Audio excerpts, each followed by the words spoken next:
Welcome to Spurs Focus, your go-to spot for daily Tottenham news, transfers, and match updates. Don't forget to support the channel by hitting that subscribe button now. Let's dive into today's top story. Thomas Frank has opened the door for Harry Kane's sensational Tottenham return, admitting he'd welcome the England captain back despite his Bayern success. With a buyback clause in play, Spurs fans are daring to dream. At the same time, Frank is tipping 16-year-old Luca Williams-Barnett as the club's next big homegrown star after his stunning rise through the academy. Thomas Frank has made it very clear that he would like England captain Harry Kane back in a Tottenham shirt, and has also spoken about the club's next potential homegrown star, Luca Williams-Barnett. Kane is believed to have a release clause in his Bayern Munich contract, which will be worth £56.7 million next summer if the striker activates it by informing the German side before the end of January of his intention to leave. Ex-Tottenham chairman Daniel Levy confirmed after Kane's sale in 2023 that the North London club also inserted a buyback clause into the deal, and that gives them first option on the prolific forward. With Kane just 47 goals off Alan Shearer's Premier League record of 260, the 32-year-old England skipper has always been expected to return to England at some point. There are said to be fears within Bayern that after 3 seasons they could lose Kane, who has netted a remarkable 98 goals in 103 games for the Bavarian Giants, along with laying on 29 assists for his teammates, before the 4-year deal he signed comes to a close. With the Premier League's top sides currently all packed to the brim with expensively assembled strike forces, a move back to the North London club, where he is the record goalscorer, could end up being the most likely return route for Kane. I think there's a lot of Tottenham fans, including myself, who would like to see Kane back, admitted Spurs boss Frank. He's a top player. Personally, I don't think he will do it right now. If I'm honest, he'll probably stay in Bayern and continue performing well. He was top scorer last year and won the championship. He's doing fantastic now. I don't know what he's thinking. Myself, I'm a traveller. I like to travel. I like to explore things as well. He's been here for many years, so why not enjoy the time at Bayern a little bit more? But he's welcome. If he wants to join us, he's more than welcome. He added, "I didn't know there was a clause. I see 2 things. One, he is an unbelievable player who did fantastically for Spurs and is doing fantastically for Bayern. Top player." Over the years, Kane developed ties with the powerful Lewis family, who own Tottenham, and often holidayed at their Bahamas resort. The biggest obstacle to any return would be the England captain's wages, which are reported to be around £400,000 a week at Bayern. That is far beyond Tottenham's current wage structure. However, the Lewis family have taken on a more prominent role at the club with the departure of Levy, and are expected to inject funds and alter the way Spurs operate going forward. That could mean a change to the wage-to-revenue ratio that is currently the lowest in the Premier League.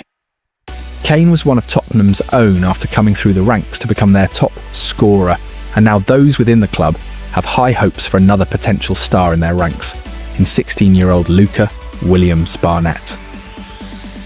The attacker was named on the bench in the Premier League and Europa League last season, during the club's injury crisis, without making his debut after starring for the U18s. Now the teenager has been training with a fuller first team under Frank, after impressing in the UEFA Youth League, and for Spurs U21s, as well as on his England U18s debut, with a stream of goals and assists across his appearances at various levels. Despite his age, Williams-Barnett netted a first-half hat-trick against older defenders for the U21s at Leicester on Friday night. Of course, he's been training with us, Luca, a few times, and I get good info from the academy and from our transition coach Stuart Lewis. So yeah, I'm well aware of Luca's talent, and I like what I see. He's young, obviously, but his composure and technique and vision is very good, said Frank. I think it's the fine balance that he needs to play, and develop somewhere where he gets pushed enough, but it's not too tough, and other times where he needs to be pushed very hard, and it's tricky for him to cope with the intensity or the physicality. So it's just to try to strike that balance. When asked whether Williams-Barnett could be in the squad to face Doncaster Rovers in the Carabao Cup 3rd round on Wednesday night at the Tottenham Hotspur Stadium, the Spurs boss appeared to hint that it might happen. "Yeah, he's a player that we like a lot," said Frank. "Let's see tomorrow. but that could be an opportunity. Two senior players, albeit still both young at 20, that Frank is also looking to develop are Wilson Odobert and Mathys Tel. The Tottenham head coach has belief in both of the France U21 international teammates to become key players for the club in the years ahead. Both of them are exciting and good players. Let's start with Wilson. I think his game against Brighton was promising. He said, "I liked the variation in his game, so he could go on the outside and produce a cross with his left foot. He could go inside and cut across. He combined nicely. Good link-up play as well. Good understanding of his teammates. Worked hard. Probably a little bit of, I hate to say end product, I don't want to say that, so I'll say arriving in the box. That's where he'll score most of the goals. I think he's in a good place." He added Mathys the same. "I like what I've seen so much in training. I think he played a decent game against West Ham as a striker. Maybe both of them are best to the left, so that gives me a nice challenge in terms of that. What I'm convinced about is that Tottenham have two very good players that I am very convinced will be very good for us over the next years." One figure at the North London club who has been in the news this week is Fabio Paratici.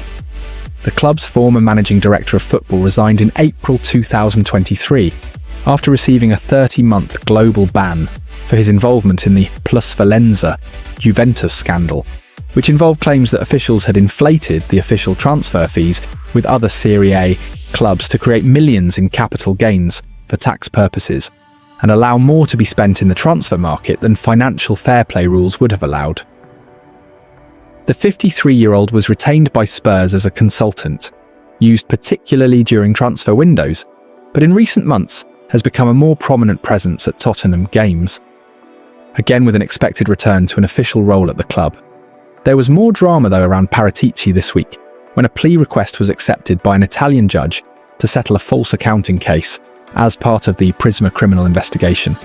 Among the former Juventus executives, Paratici was handed a suspended jail sentence of 18 months, although the plea from the group does not involve an admission of guilt or recognition of liability. Frank was asked on Tuesday about his involvement with Paratici since he had arrived as head coach at the club this summer. "Fabio is a consultant. Of course I speak to him. I've spoken to him mainly in the transfer window while he's part of the group that works and deals with the transfers. I've got a good relationship with him," said the Dane. Thomas Frank previewed Spurs' Carabao Cup clash with Doncaster, giving injury updates, stressing the importance of the competition and hinting at rotation plus chances for young players.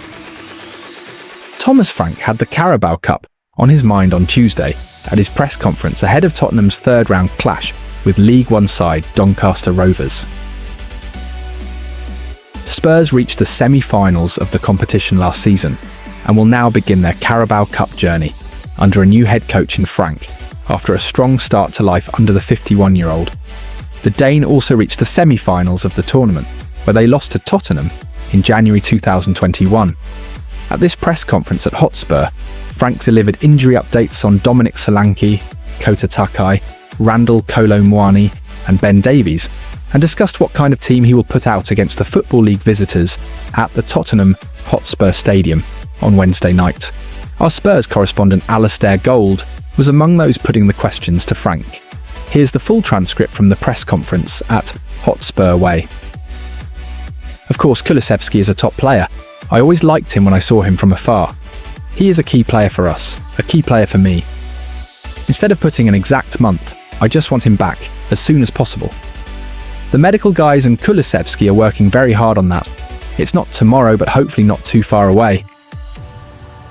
I don't know any coach or manager or players or club that don't want to compete and try to win. It's the same with me, same with the club. Going into the Carabao Cup tomorrow, really looking forward to it. We will do everything we can to try to win it.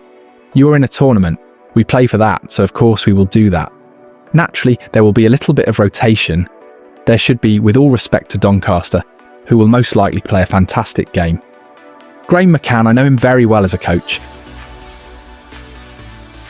I faced him in the Championship. He is a very good guy, done well with the team, plays very offensive football. It's a team we need to respect, but we need to our highest level and get into the next round.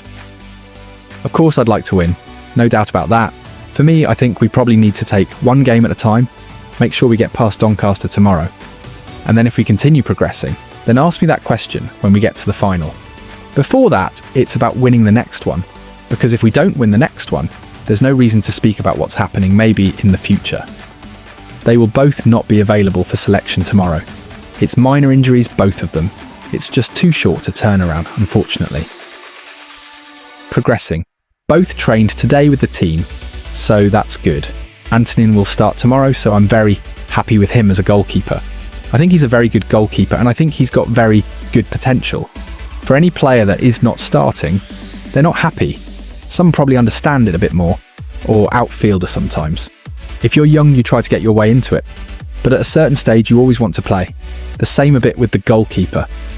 The easy thing for Antonin was to stay at his former club, and now it's a bigger stage, a bigger challenge. I think he's got a great future here at Tottenham. I like what I see from him. He just needs to keep training well and doing well. I think it's okay, he's on loan at another club. I know the Premier League have this. If you're on loan from a club, you're not allowed to play rule. We decided to loan him out because it was good for his development. I've done that 1,000 times. Maybe not 1,000 times, a lot of times at Brentford. But we haven't been that lucky to face one of our own players. It is what it is. I think it's a great opportunity for him.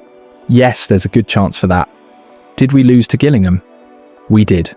It was another team we beat. It definitely taught me that cup tournaments are cup tournaments, and everything is possible both ways. Before those 2 games you referenced, I went into them very focused, very aware of what could happen. I clearly remember Gillingham. As you said, I remember we put a very strong team out there. But it can happen, it's football. That's why we love it, it's a low-scoring game. But tomorrow we'll put a strong team out there. We face an opponent, Doncaster, that are doing well in League One. We need to be on it, and it's all about us. Just a final one for me. I think it would be a great opportunity to have some of the younger players on the bench. And I always think it's a privileged position to be in if you can give anyone a debut, especially a young player. That's always special and a big moment, so definitely I'm open for that. Of course, they need to show it in the under-18s, under-20s, national team, our trainings, and of course, if they deserve it, yeah, that could be an opportunity. Yeah, I would say he plays all his games for the French under-21s down the middle. He played for us down the middle. I'm definitely aware that he can play to the side as well, also to the left, and maybe that is his best position. Maybe I would like to say, so that's definitely something I have in mind to use as well. It's always that you need to juggle everything. There's a few players also quite good down the left. And that's not that they maybe are better than Matthews, it can just be how do you construct a team? I'm very aware of the expectation. I think it's that balance that, how can I say it transparently? As I said, I would like us to get there where we can compete in all 4 tournaments throughout the year. If you want to compete in all 4 tournaments, you need to be good enough to pick the right team every single time.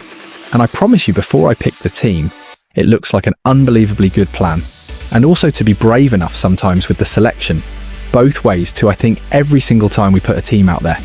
I think it goes super strong, but I think we're also aware that no players can play 60 games, x 90 minutes. So it's that balance we need to hit throughout the season. Not only because we are facing Doncaster, it could be Brighton last week. It was Villarreal.